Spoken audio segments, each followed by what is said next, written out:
Yes. Good afternoon, everyone. Good morning, good afternoon, good evening to all of you, wherever you are across the globe. So today we are starting a session on solarizing healthcare in Mauritius in COP27.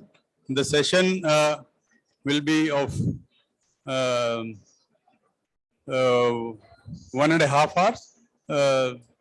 First of, in the panels, there will be presentation by ISA, presentation by Mauritius, and panelists from Mauritius, Ministry of Energy, Central Electricity Board Mauritius, and NTPC Limited have joined. Thank you very much. So first of all, I would request Mr. Joshua Wycliffe, Chief of Operation, International Solar Alliance, to please come for his opening remarks and setting the context for the session. Over to Mr. Joshua. Thank you.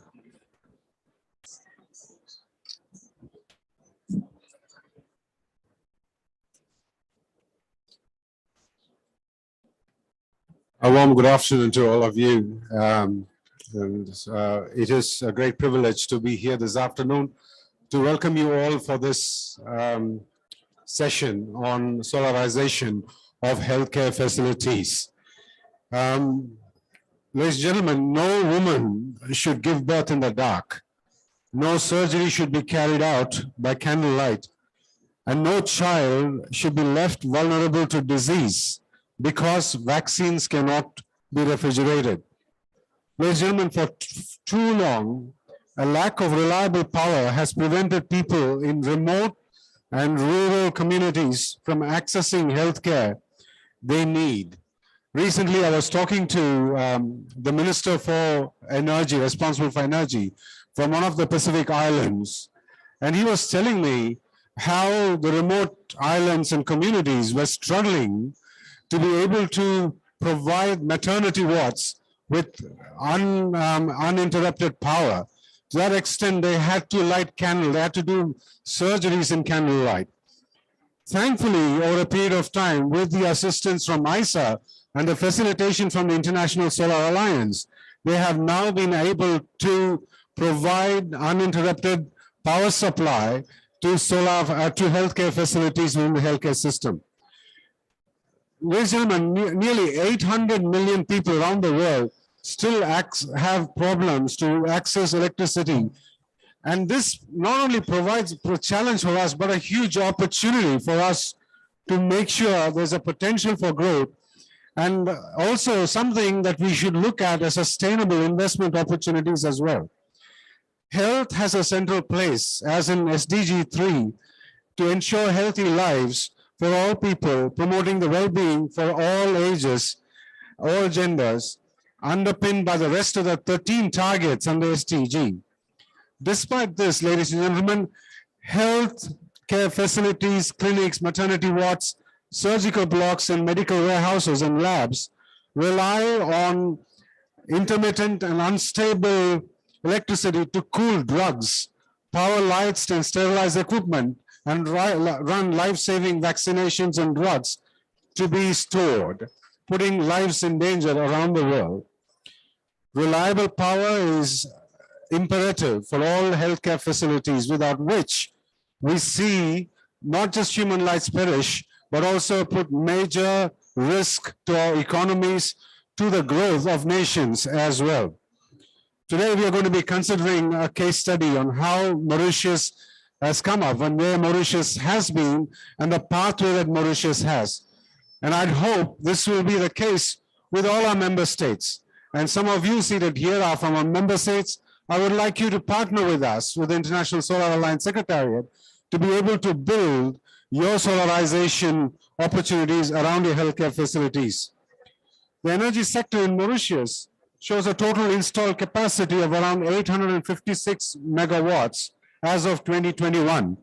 The electricity generation in Mauritius is dominated by fossil fuels, like most countries, followed by the bioenergy and solar energy and renewables finally. The CEB currently produces about 48% of the country's total power requirement from 4 thermal power station and 10 hydroelectric plants. The remaining 52% from independent power producers, mainly private generators, are shown from the sugarcane industry using bagasse and imported coal. In the 2020's budget speech, the finance minister of Mauritius announced that they would be setting up a 2 megawatt floating solar PV plant at Tamarind Falls Reservoir, increasing the solar PV farm at Hendertop from 2 to 10 megawatts. Installing 1,000 solar panels on homes of low-income families and commissioning a battery energy storage. So that is how the pathway in Mauritius started. To encourage use of renewable energy, it was also stated that medium-scale distributed generation scheme of a maximum capacity of 10 megawatts would be implemented. So to achieve these renewable targets by 2030, Mauritius has planned to develop 183 megawatts capacity of utility of solar scale projects as well. If you look at the healthcare facilities and the healthcare sector within the Mauritius, it has a well-developed healthcare system. The public care healthcare is free for all its citizenry and residents. About 73% of the local citizenry and population rely on public sector, and the remaining 27% on private sector support. Non-communicable disease, as in most countries, is also of a major concern to them. Diseases such as cardiovascular diseases, diabetes, cancer, and chronic respiratory disease are of concern to them as well. So with all the plant and equipment and the information monitoring and records and reporting requires the support of uninterrupted power supply. Healthcare is one of the main priorities, like most governments in Mauritius, and the country looks to improve the healthcare systems by further addressing non-communicable diseases through uninterrupted power supply, which is through transiting and moving on to solarization. So the healthcare infrastructure includes 5 major hospitals, public hospitals, and 6 specialized private hospitals, and 18 private multi-specialty clinics, and 28 medical laboratories. So finally, what I'd like to talk about is ISA's engagement to Mauritius and how the pathway of Mauritius will take it forward towards transforming its solarization or its pathway to solarization. The country has recognized the challenges faced in the energy access space and to the need to mitigate energy access issues to the cheapest solution. Ladies and gentlemen, that's the first step, that you recognize, you raise the awareness, taking it forward, and they have now developed an EOI working with the International Solar Alliance to establish a pipeline of projects that would help solarize their healthcare facilities. The country has also inked a grant agreement with the International Solar Alliance to solarize a hospital in Rosebell under the ISA's initiative to provide technical and financial support of up to $50,000 to develop a demonstration solar project as per the country's priority. The project would consist of 50 kilowatt per hour grid-tied rooftop solar PV system. Since the current penetration of solar PV systems in healthcare and centers and utility buildings in Mauritius is limited, the demonstration project would serve as a means to unlock the potential solar energy in Mauritius.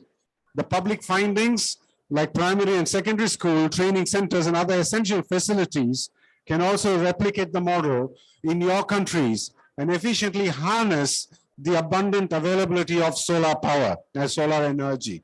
Before I close, I also provide this as an exemplar, Mauritius as an exemplar for your countries, especially small island development states from Asia and the Pacific and Africa. So you could take back home these models and put them in place.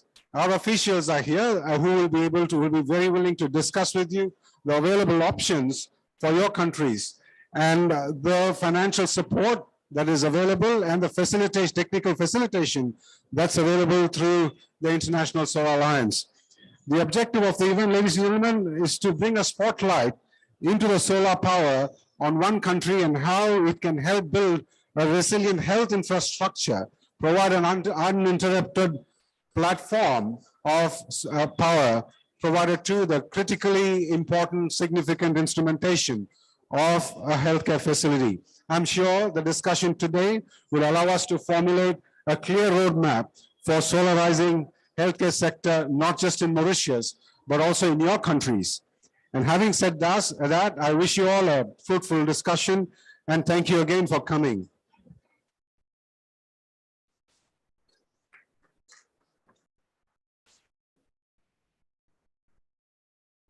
Thank you very much, Mr. Joshua. So now I'll make a small presentation on ISA.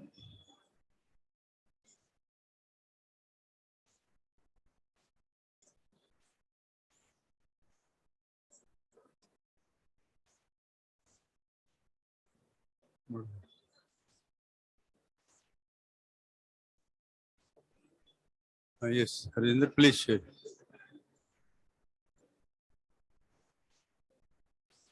Thank you. Yes. Today I'll make a presentation on overview of the ISA Cares initiative, solarization of health centers. With ISA's vision of every home, no matter how far away, will have a light at home.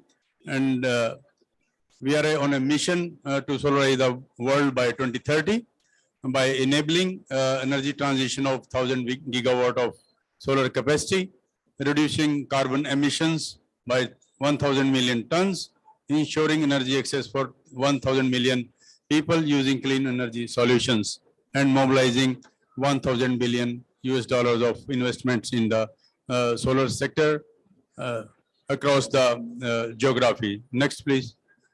So as for the theory of change, Rajinder, next. Next, please. So ISA's theory of change is a strategic framework for global solarization. The ISA Secretariat has identified 3 issues. The issues are energy access, energy security, and energy transition. And the priority areas are analytics and advocacy, capacity building, and programmatic support. For these 3 priority areas, the key activities are readiness and enabling activities, risk mitigation and innovative financing instruments, and investment mobilization, promotion of technologies. The outcome of these activities will be reduced cost of solar technology and its application, availability of skilled workforce, and solarization of energy ecosystem, and market creation, and of course, supported mobilization of $1 trillion of investments in the energy sector. The overall impact of these programs will be universal energy access, climate change mitigation and adaptation, and sustainable development and other benefits, co-benefits, green economic recovery and growth. To address these issues, so far the ISA Secretariat has been able to find out a reduction in the cost of technologies in the solar pumps by having demand aggregation.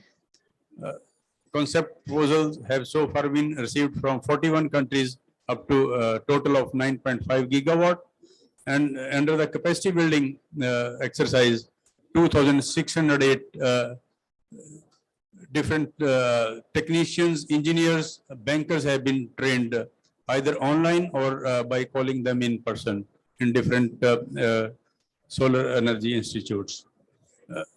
As a priority area for LDC and small island states, as of now, 27 demonstration projects are under implementation or have been implemented in the small island state and LDC countries. And ISA Secretariat has participated in global platforms like World Economic Forum and COPs 21 to 27. And ISA Secretariat is providing thought leadership by organizing World Solar Technology Summit and Sun World 2019 in Peru. And under the analytic reports, so far ease of doing solar reports have been produced. 2022 report has been launched, will be launched now. Ease of doing solar 2021 is available online. And solar investment action agenda and global solar investment reports and technology and market reports have been released during the assembly. So far, we have 110 countries as of now as our member states. Next, please. Under programmatic support, ISA is running 9 programs.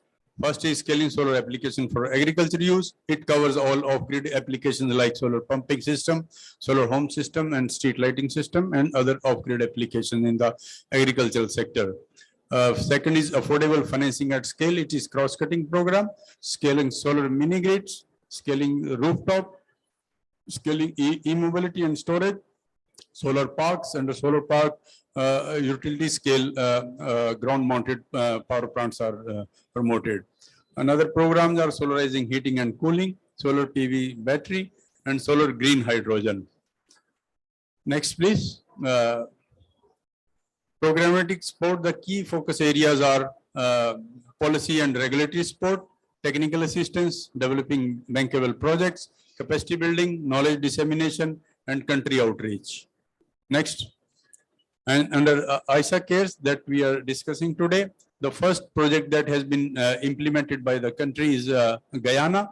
They have installed 9 kilowatt of solar PV in the health center in the remote areas of Orilla healthcare facilities. Other countries where these projects are under implementation, Benin, they have proceeded for the tendering. Burkina Faso, 2 health centers, 3.5 kilowatt and 5 kilowatt are being done. They are going to initiate the tendering for them, and countries opting for the self-implementation. Comoros, 2 sites, 6 kilowatt and 9 kilowatt are being implemented. In Fiji, 2 project sites have been identified. In Guyana, I have already discussed 9 kilowatt solar health facility has been commissioned. Mali will be going ahead with the 4 kilowatt, 3 kilowatt, and 6 kilowatt power plants. And in Mauritius, today we will be discussing in details this 50 kilowatt in grid tides. It's not off grid; it's grid tide project. And in Niger, solarization of hospital. Main hospital providing 18 kilowatt in the operation theater. In Uganda, 3 kilowatt and 5.2 kilowatt of solar power plants will be installed. So these were brief projects that have been undertaken by the ISA. I close it here. Thank you very much. So now I will request Mauritius Ministry of Health and Wellness to make their presentation. Thank you.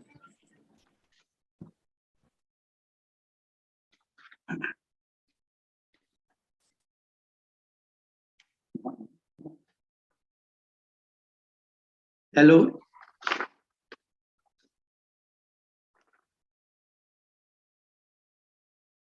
Hello, good afternoon and good evening to all excellencies, respected members of the panel, and all those viewing this presentation.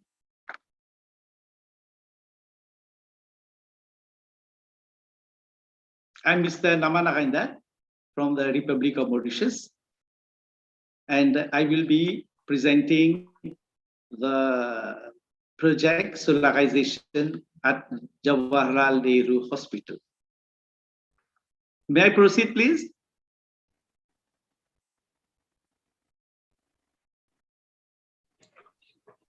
Yes, you can proceed. Yes. Thank you, Excellency. Quickly. Share. Okay.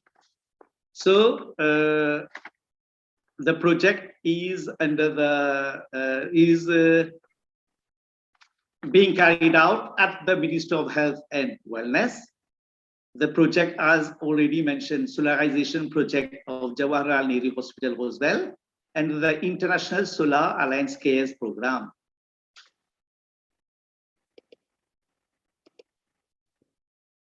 Before going to the health sector, first we go for a brief on the power sector in Mauritius. Mauritius has a nominal installed capacity of 876.76 megawatt, out of which 498.47 megawatt is from the CB generating units, and the remaining 378.29 megawatt is from independent power producers. The bulk of its energy sources comes from heavy fuel oil and coal. The exploitation of solar and wind energy is still at the inception stage in Mauritius. May I intervene? Can you make it in the presentation mode? It's in the slide mode.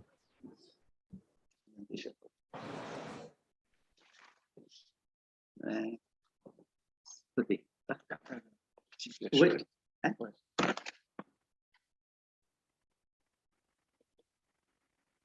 It's okay? It's okay. It's fine. Okay. Please go ahead. Yeah. The government's energy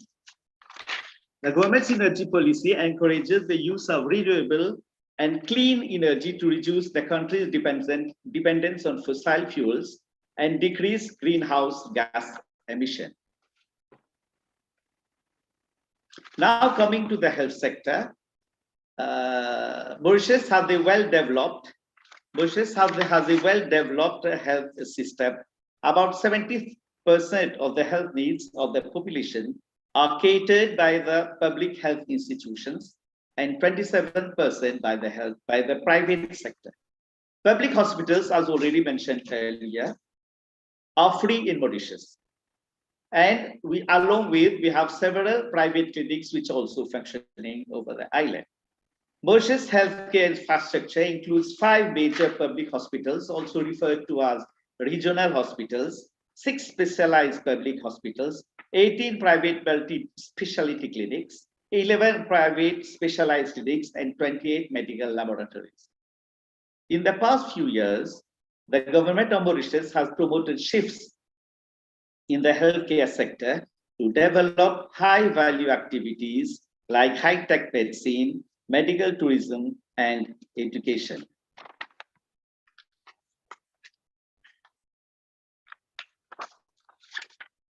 Now, coming to the project on solarization project of healthcare centers, as already mentioned, the project is being implemented at the Jawaharlal Nehru Hospital at Rosebel. The Jawaharlal Nehru Hospital is a regional public hospital and is a 400-bedded hospital. The hospital provides all the specialties which a regional hospital provides. It has 15 wards, over 35 units. The number of staff posted at the hospital is 2,300. Around 1,000 outpatients visit the hospital on a daily basis. Mauritius has selected the Jawaharlal Nehru Hospital, Rosebel, for the implementation of the project, Solarization project and the ISA Cares program. The hospital is one of the premier healthcare institutions in the island Mauritius, providing quality healthcare and medical facilities to the public. Reliable power supply to health facility centers is a perennial challenge, and to ensure round-the-clock power is furthermore challenging. Hospital needs round-the-clock power to attend to emergency cases, storing vaccines in cold refrigerators, running of reverse osmosis filters, running of the essential equipment like the MRI, CT scan, linear accelerator, angiography machines, and so on. Present, health institution in Mauritius, and Jawaharlal Nehru is no exception, is dependent on the supply of the Central Electricity Board and also has diesel generator backup system to deal with power failures. The supply of grid power is reliable and stable. However, it is envisaged to reduce operating expenses especially the cost of consumed electricity by adopting alternative means of clean, efficient, reliable, and cheap power. In that context, grid-connected rooftop solar PV system without any battery storage system has been considered to be an appropriate cost-effective solution for the system. Now a bit about the project details. Solar PV installation provides prudent approach to utilize the rooftop space of any building by generating electricity in efficient manner. A rooftop installation can reduce the amount of energy charges paid by the user for its net consumption. It has been anticipated that maximum DC capacity of 15 kilowatt peak rooftop solar PV system can be installed through the available grant.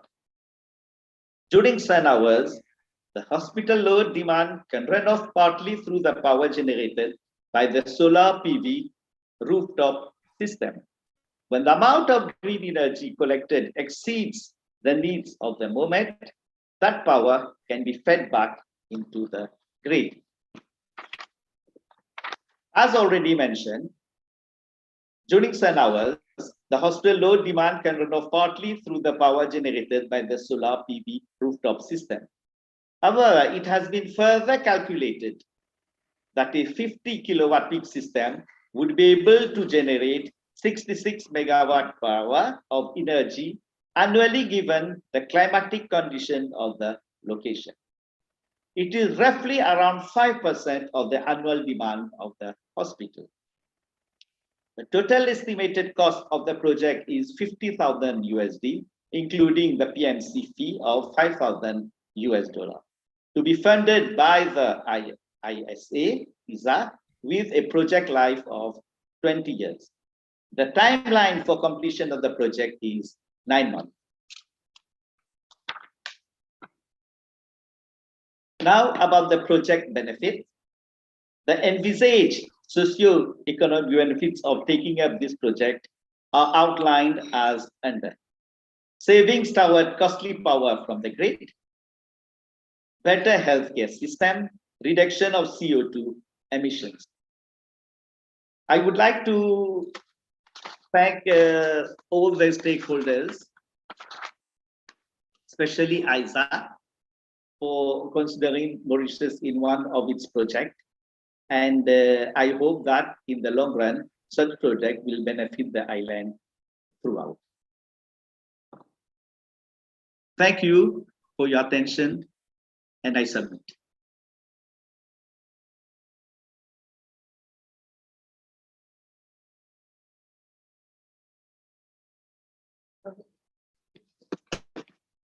Thank you very much.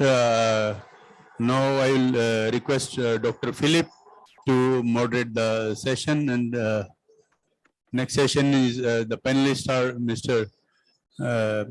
Jajia, the national focal point of Mauritius. Along with him is Mr. Diresh Bikaru, the senior engineer, and from Central Electricity Board, Mr. Muhammad Ali Jabiullah has joined as a panelist, and Samir Jasmal from NTPC. Over to Dr. Philip. Thank you, Sharmaji. I would like to start with Mr. Jajia to proposing to give us some kind of scene setting about Mauritius energy plan and how solar energy is expected to play a future role in Mauritius. So, Mr. Dumeja Jajia, what role do you see for solar energy within the overall energy policy? What is the specific role dedicated to solar energy? What is the strategy for solarizing the various sectors from utility scale to rooftop, residential rooftop or commercial buildings. So could you tell us a bit more about this Mauritius situation, please?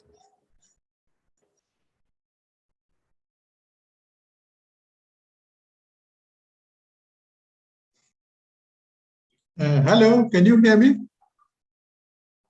We can hear you well. Yeah, thank you. And thank you, Mr. PC Sharma, for inviting Mauritius to this pavilion to showcase our project on the PV installation in one of our hospital. I would like to first extend my thanks and gratitude to ISA for the technical and financial assistance for this project. Coming to the solarization, I must say that since 2015, the government policy is to increase the share of RE in the electricity mix. And one of the easiest solutions has been to introduce more PV panels. Given the significant drop in prices overall. And in that context, I must say that the government of Mauritius prepared a renewable energy roadmap in 2019, where the ambition was to reach 40% of RE by 2030.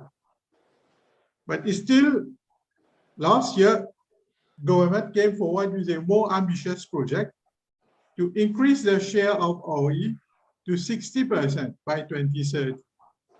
And I must say that the new roadmap has been prepared where the strategy is to decarbonize the grid by 2030 and at the same time to increase the RE penetration to 60%. That RE roadmap, we can say it has two components. For the first 5 years, the focus will be mostly on making maximum use of solar energy, given the significant drop in prices of PV panels, and also to have more wind energy. So in the first, let's say up to 2026, 27, the focus will be mostly on PV panels. The second component will be looking at other technologies like offshore wind or even ocean technologies, which by the year 2030 could be mature enough for Mauritius to adopt those technologies. So this is a bit the policy of the government when it comes to introducing solar PV in the RE mix. Presently, I must say that 21% of the energy is renewable, and out of it, about 5% is from solar. And this is bound to increase over the coming years as we have more PV farms, which will be, I think we have 2 PV farms of each 10 megawatt, which will be implemented in the next 2 to 3 years. On top of that, we have also 130 megawatt renewable energy hybrid facilities that will be introduced. So the PV penetration in the RE mix is bound to increase over the forthcoming 4 to 5 years. That's it from my side. And if you have any more questions on that aspect, I would be pleased to answer. The floor is yours, Mr. PC Sharma.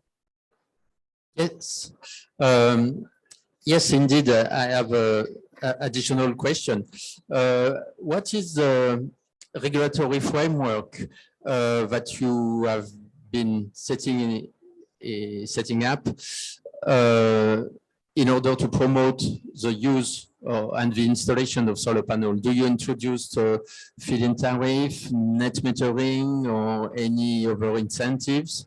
How to make sure, or how to enable building owners to set up solar systems? For the time being, I think it's gross metering. My colleague, maybe from CEB, will be in a much better position to answer this.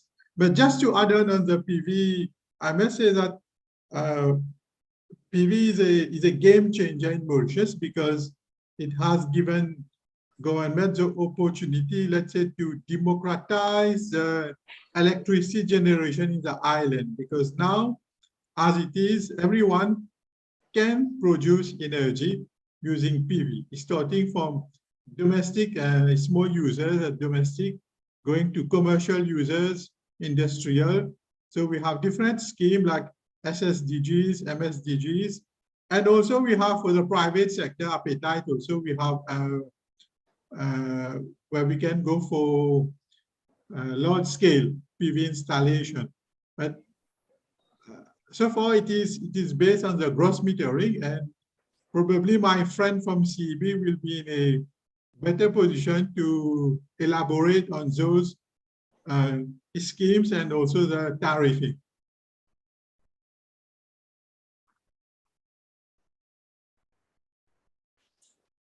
Merci. Thank you, Mr. Jarger. Now I will move to Mohamed Alizabi Oula, the Central Electricity Board of Mauritius. Yes, are you online? Yes. Yes, thank you. So my question is, would be how, what guidelines, what do you have implemented to ensure higher integration of solar systems into the grid or on the buildings? Okay, thank you very much. And I must, before I answer the question, my manager was supposed to attend the as a panelist, but due to some meeting has to have been delegated to attend as a panelist. Coming to your questions about the guidelines to promote the integrations of renewable energy. First of all, integrations of renewable energy in small island like ours, where the power systems is highly sensitive. So what we are doing in Mauritius is we are implementing projects to overcome that inherent barriers in terms of integration of variable renewable energy such as solar energy. So in order to increase the penetration of renewable energy, whether it is a rooftop, whether it is ground mounted, the output is the same, it's variable in nature. So in order to maintain the stability of the grid in such a system like ours, which is highly sensitive, with low system inertia, we are implementing projects such as battery energy storage systems. We are putting smart control systems like automatic generation controls. We are also changing the mode of operations on our generating unit, so that all those variable renewable energy can be integrated, and we still maintain the stability of the network and the continuity of electricity supply.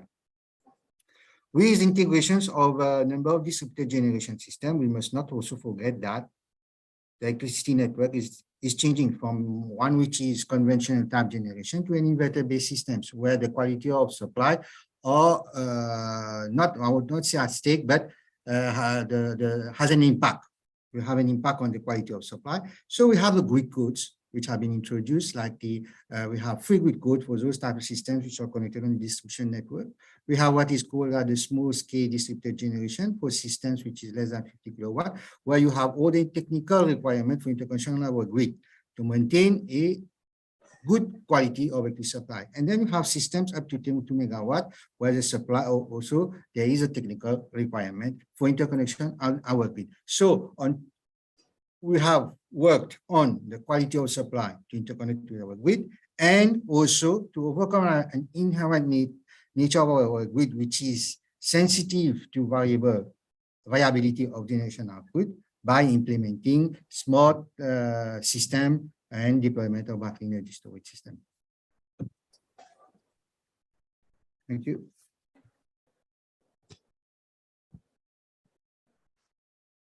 Yes, thank you for your presentation. One more question I would like to ask you is, do you also encourage the implementation of storage system, to increase resilience or reliability? So what is your position regarding storage system? Yeah, maybe I can just give a history on Mauritius, how we come to implement integration of. We had a study in the past, I think in 2014, where we performed a grid absorption capacity study to determine how we can boost the integration of renewable energy. Following that study, we implemented 18 megawatt battery energy storage system. So the first 4 megawatt we implemented in two phases.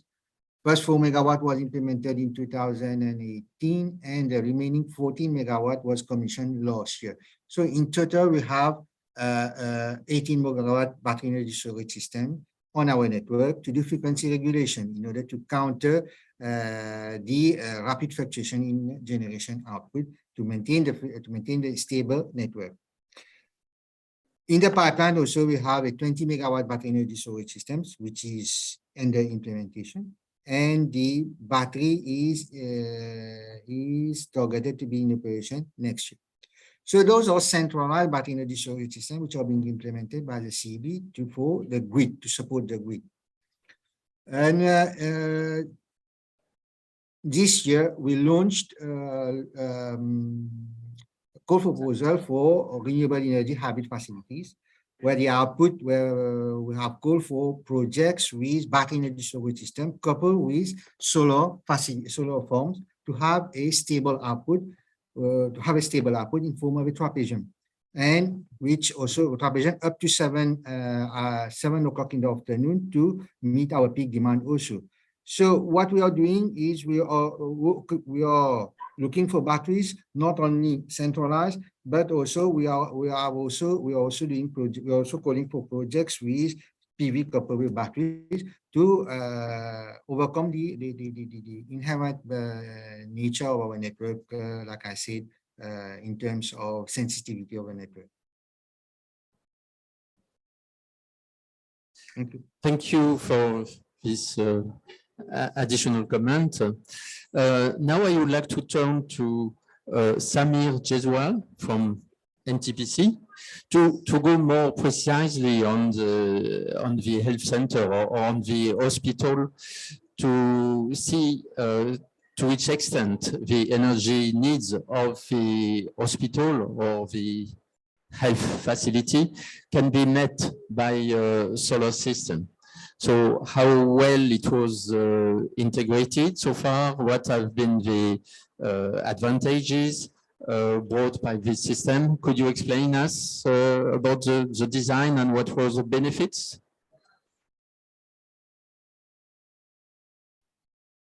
Yeah, thank you, Mr. Philip. And Yes. Good afternoon to all fellow panelists and all the dignitaries present in this meeting. I first of all thank ISA for providing this opportunity to be part of this discussion. So coming to the matter, as you know, we are NTPC, the largest power producer in South Asia, and we have been declared the second largest power generating company by Platts. And we are the corporate partner of ISA, and on behalf of ISA, whichever projects are coming into being are being implemented by NTPC only. So so far, just I will give a brief what we have done so far regarding ISA Care initiative. we normally call it the solarization projects, the demonstration solarization projects. So we have made DPRs for 21 projects in 21 different countries. These are SIDS and SIDS countries. And we are in the process of implementation of 14 projects in 14 different countries. Those countries are, of course, ISA member countries.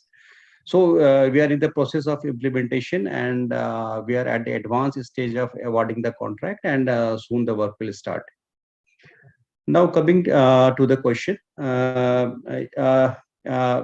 many of the projects that we are implementing are focusing on building solarization. In the name of building solarization, basically these are focusing on the solarization of primary health centers and schools.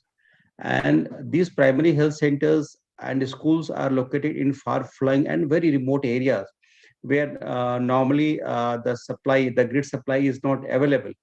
So to run those primary health centers, which are the first requirement for any society to take care the medical health requirement of its citizens. So before the electricity is used for any other use, the country has to ensure that it is available in the health centers, so that any medical needs and requirements can be fulfilled. Now, when we find that there are many island countries, and there are many such other countries where the small villages are located in far-flung areas which are not connected to a main grid system, how they can be fed with electricity. So the first and foremost solution that comes to mind is solar PV system.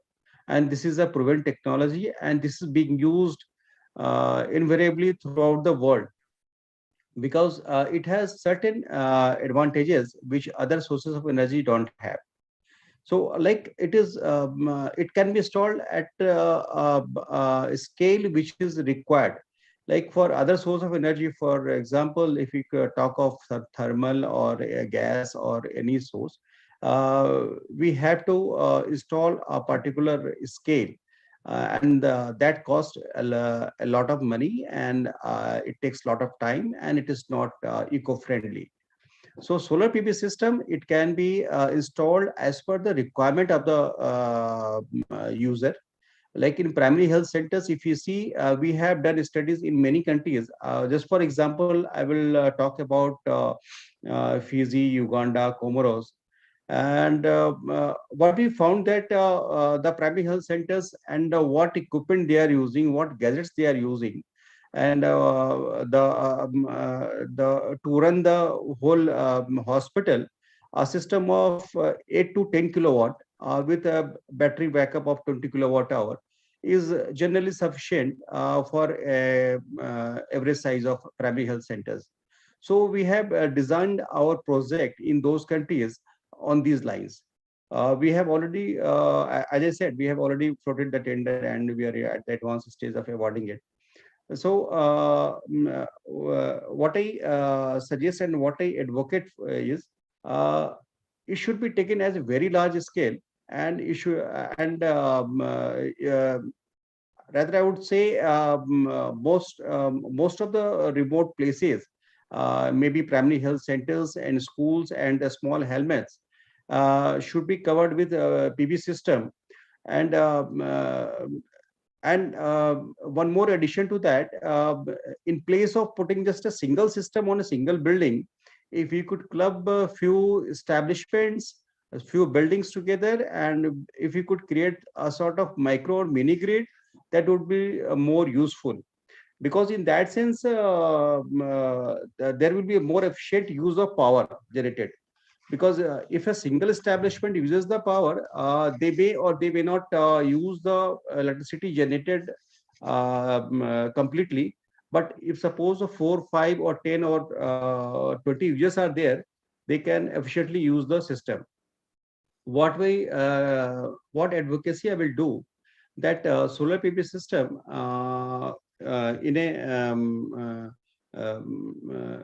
when it is clubbed with many more facilities, it becomes more useful, because the dependency or the main grid, when it comes down, and the quality of power that they get, it is uncomparable.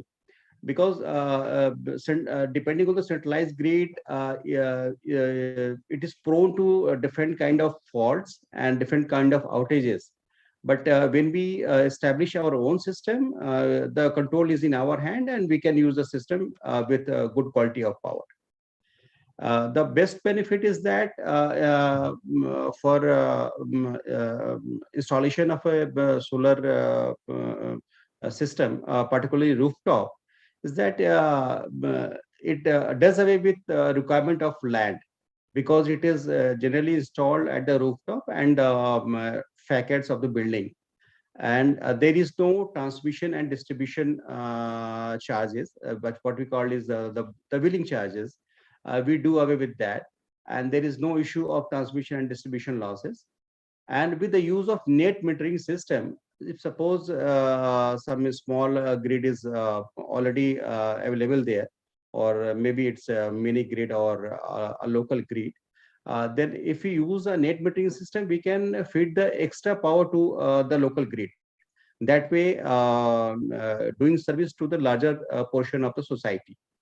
So I really feel that this is a very good initiative, and this distributed solar PV system should be installed in all these far-flung areas, which will be very useful for them. Thank you. Thank you for these comments, and thank you for introducing this concept of energy communities, or extending the size or the scope of the project to the neighboring consumer, I would say. It's indeed a way to increase the self-consumption ratio of an installation, and thank you for that. Let me turn to the audience to check if there's any question, any comment, or any question to one of our speakers. No. If not, yes, there's one.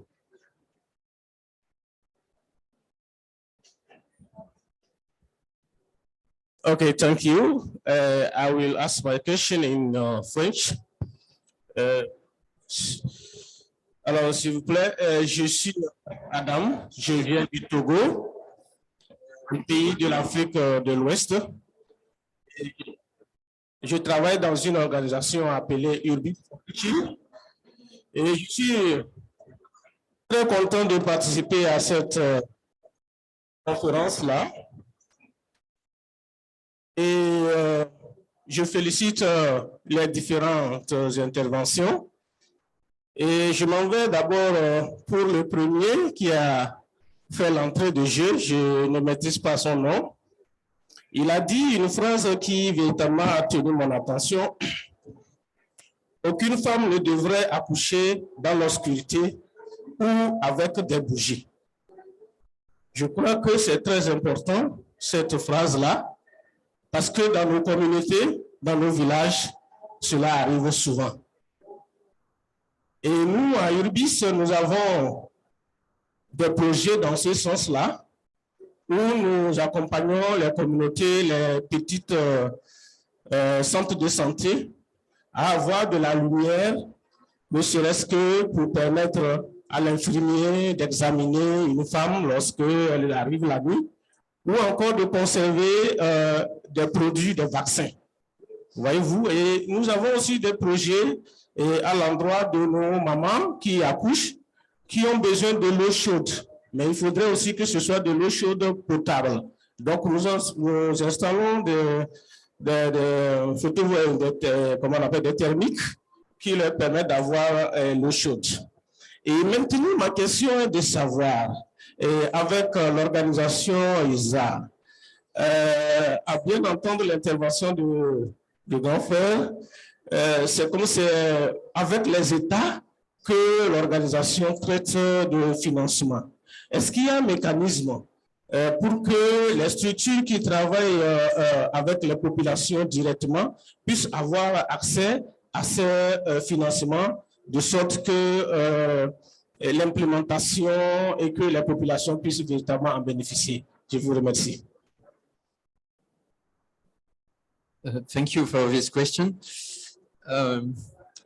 It's not about exactly about healthcare facility. It's about how ISA can operate with within countries, I would say first there is one important person is to contact your national focal point. In any country, in any member countries, there is a national focal point who is in charge of the relation between ISA and the member country. And then it's ISA has not a big amount of money to spend directly.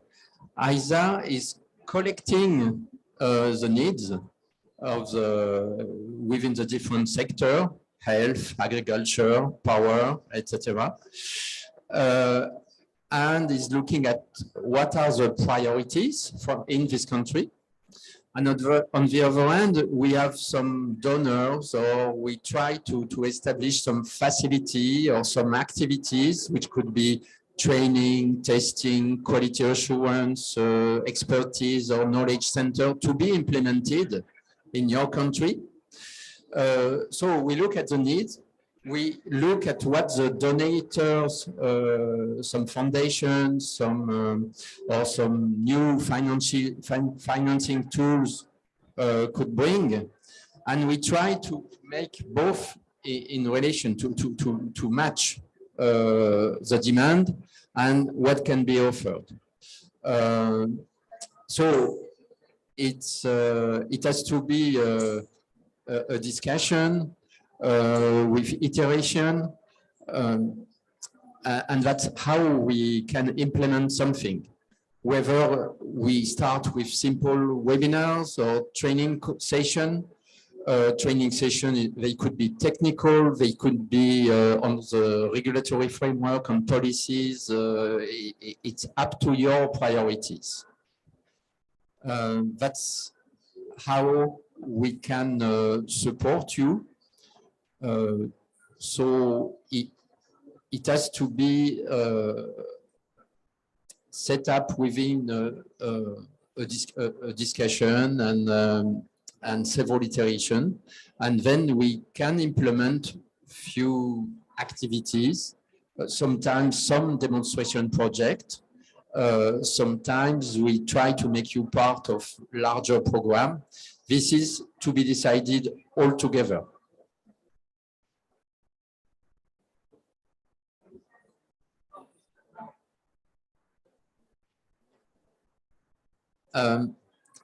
I'm sorry because I will have to leave. I will give you the floor for this question, and I will hand over to my colleague. So I give you the mic. Ok, merci beaucoup. Donc je suis Madame Ami du Togo également. Monsieur Philippe est en train de partir, mais bon, on travaille ensemble.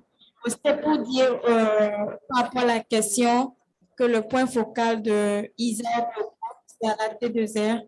Donc, répondre à monsieur Chérif en même temps. Et on a bénéficié de l'Alliance solaire de plusieurs appuis, déjà pour le roadmap solaire, pour projet d'électrification 350 localités qui n'ont pas encore débuté, les pompes solaires pour l'irrigation et ce qui a été présenté donc, par rapport à la Mauritanie, je crois que c'est quelque chose sur lequel on peut travailler aussi pour les centres de santé. Donc, merci beaucoup. Merci pour ce témoignage intéressant. Sharmaji?